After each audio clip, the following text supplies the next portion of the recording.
What's up, YouTube? We are back for week 2 of the summer cut. Let's enjoy.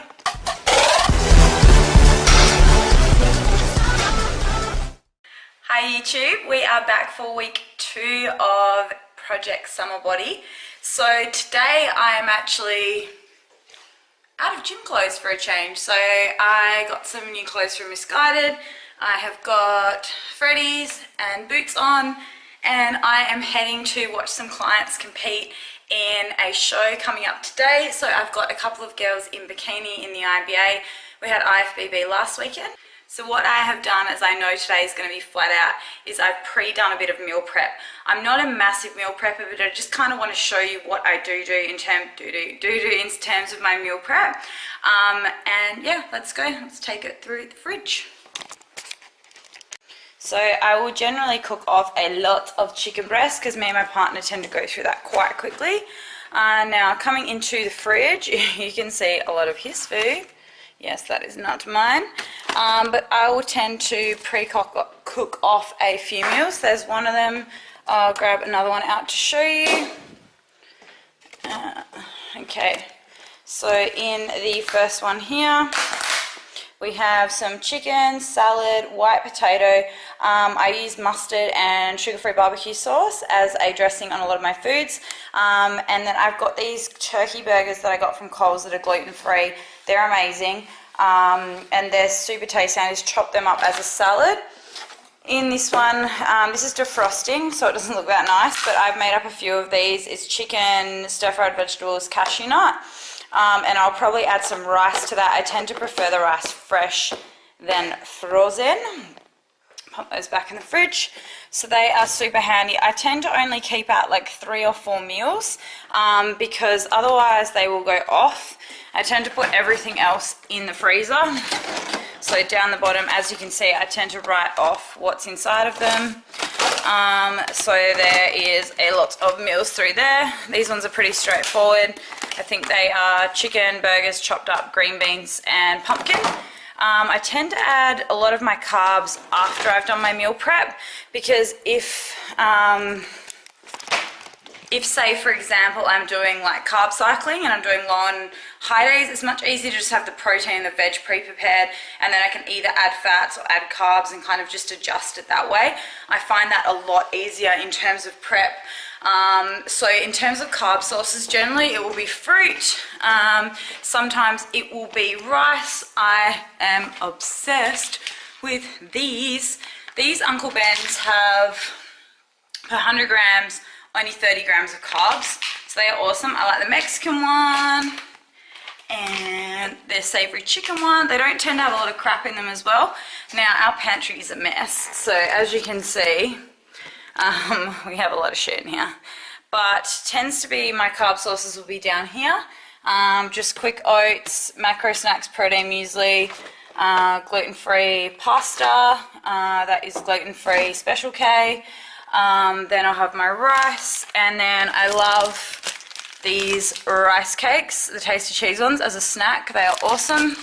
I also love the gluten-free wheat bix for carbs, and I've just got some buckwheat pasta too. Then I'll have my fat sauces, which will tend to be super spread. So that is a mix of chia, sesame, and 4 nuts. We've got some almonds. We've got walnuts as well down here. I also put chia seeds in a lot of my smoothies to thicken them up. And then we go down to protein powders. I honestly don't tend to use a lot because I'll tend to just eat macro snacks instead. It's a lot easier. As you can see, I've got my chocolate one there and we've got some vanilla up the back there. So the last thing would be seasoning. So ways of adding low calories is obviously stevia. I'm a massive fan of the sugar-free barbecue sauce. I'm a massive fan of salsa. I tend to use this one because it has quite low carbs, so per 100 grams, 7 grams. There's another one that has 5. Here it is. The Mission one, it tends to be the best one. So that is, yeah, 5.2 grams per 100 grams. Then there's also the sugar-free tomato sauce. Some of Sean's, that's Sean's favourite barbecue sauce there. They're the main ones that I probably use. I also use a lot of the Bragg's Amino if I want kind of like a soy flavor. Another thing I've been obsessed with in winter is soups.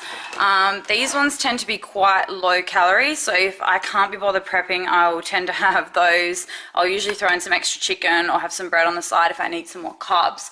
So they are super handy, and a couple of my staple items there. Other than that, it's pretty much supplements.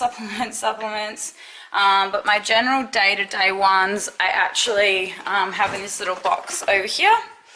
And basically, as you can see, I'm very lazy with my morning ones. They're my morning ones, they're my evening ones, and they're my midday ones.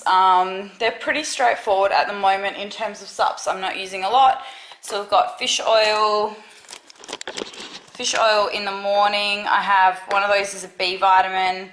One of those is turmeric, and that's pretty much it. Midday, that's a multivitamin gummy and another turmeric, and then I have at night 2 magnesium, zinc, fish oil, and another turmeric again. I use a lot of that. At the moment because it's obviously, let the camera focus. Obviously amazing for your cortisol levels, which is something that I'm still battling. So if you want to have a look, that is the complex that I'm using at the moment. I think I got it from GNC. We shouldn't say that. And then in terms of my other stuff, just generic Blackmore's fish oil, magnesium. I'm using Herbs of Gold at the moment, the Magnesium Fort, which is a little bit stronger. Iron, sorry, that was the other one that I forgot that I take in the morning. Iron, they are my multis in gummy form. And they are really the main ones that I'm taking at the moment. The other one that I tend to add in at night is a probiotic. And that I am on this one at the moment. Now, the thing about probiotics, someone asked me the other day, what is the best one to take? I wouldn't say that there's a best one, but the most important thing is that you mix up your your probiotics. So whenever you run out of one, change over brands, change back, change over, so that you get different strands of good bacteria in your bowel. I'm obviously someone that suffers from IBS, so it's really important for me to keep that consistent. And that's probably the one sup, if I do forget everything else, that I will definitely take in the evening, so that your body actually has time to repair your gut overnight. It's not having food coming in all the time. A lot of people say take it in the morning, take it at night. It's the best time to have it away from food before you go to bed. So that is a little wrap up of a little quick bit of meal prep, bit of sups. I gotta go to this show. I'm actually judging feedback, so that's gonna be fun. So I will try to give you a little bit of a summary of the show tomorrow, and a little chat about how I prep my clients and what I do as a coach in terms of that sense. So I'm off to the show. Thanks for watching. See ya.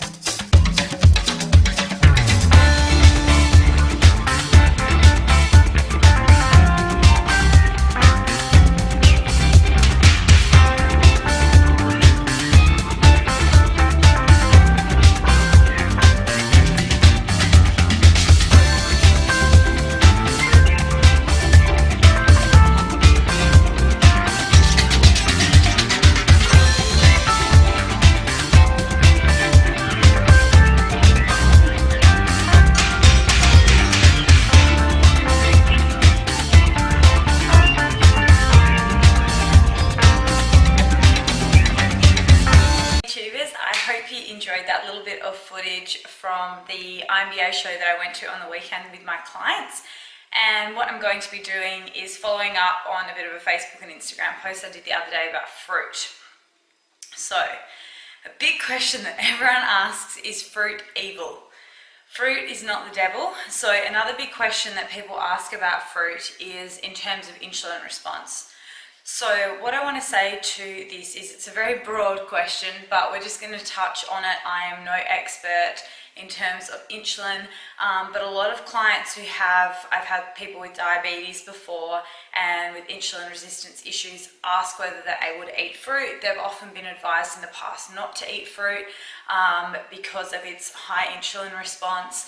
So my answer to that is that fruit does not have a high insulin response.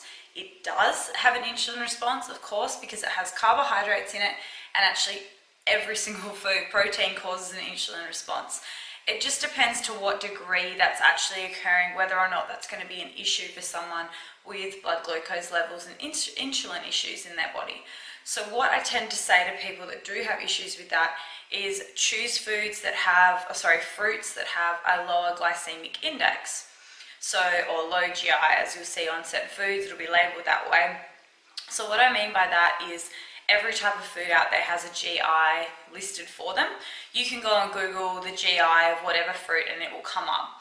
Now, the reason being is that GI is given out because it's to do with obviously fiber, sugar content, and it's basically the gastric emptying rate. So the GI is the gastric index of emptying throughout the stomach.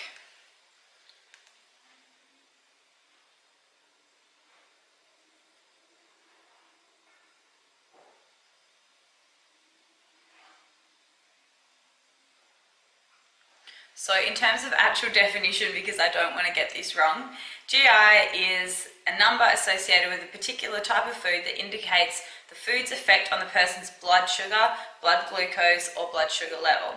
A value of 100 represents the standard and equivalent amounts per unit of glucose, basically. So the GI represents the total rise in a person's blood sugar level once they've actually consumed this food. And that's why it's important to understand that not all carbohydrates are created equal in terms of the actual response they have on blood sugar levels. In terms of an actual caloric point of view, they're all exactly the same. So if you take, for example, I've got some fruits in front of me. I have got blueberries, I have got strawberries, and I've got bananas, which are one of the ones that always get a bad rap. So in terms of those three fruits, I'm going to pull up their glycemic index. So strawberries are usually one that I always put in clients' plans because they have a super low GI. So anyone with any issues to do with like insulin, blood sugar levels, diabetes, strawberries are one that really should not be an issue in your diet for most people. I'm saying that for most people because I'm sure there's some people out there that are severe cases that have been advised to have a very low sugar content in their diet. It's more to do with the actual net carbs that they're having in their diet than the actual types then at that point. So they are a GI of 40, which is pretty low. Anything under 50, I pretty much tell my clients is on the lower GI index. Blueberries, they're actually a little bit higher. They are 46. And then we have bananas, they are 58. So they're still not that high, but something that's interesting to note is that when bananas become more ripe, the GI content actually increases, which a lot of people don't know. So overly ripe bananas are going to have a higher GI. So the other big thing we need to note in terms of the insulin response is that anything containing fiber is going to slow down the insulin response. Fruit contains fiber. So if you're looking at, say, something that contains fructose and something that contains glucose, you also need to look at the fiber point of view to see what sort of impact it's going to have on blood sugar level. So if we take, for example, some jelly beans, they're really high glucose, they don't really have any fructose in them compared to, say, a banana. Which one is going to have a lower GI? Banana.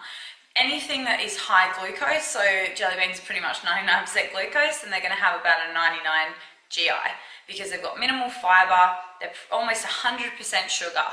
So if you take, for example, a Mars bar, Mars bars don't actually have a massively high GI. And you're like, well, doesn't that mean they're healthy? No, it does not. It's because of the fat content and the actual amount of grams of sugar in comparison to the fat as well. So you've got to take into consideration that GI doesn't actually mean that something's healthy, but it will account for, say, the impact it has on blood sugar levels and the gastric emptying rate. That's what we need to look at as well, and then also looking at the fiber.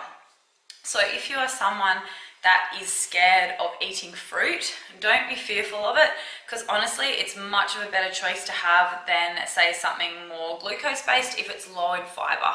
So I would say if you're picking your carbohydrate sources, go for something that's low GI and high fiber.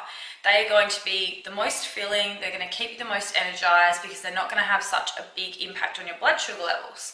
Now, in saying that, if you are about to go and train, would it be such a bad thing to have a little bit of a spike in blood sugar levels? Say you're tired, it's the end of the day and you're about to go hit the gym?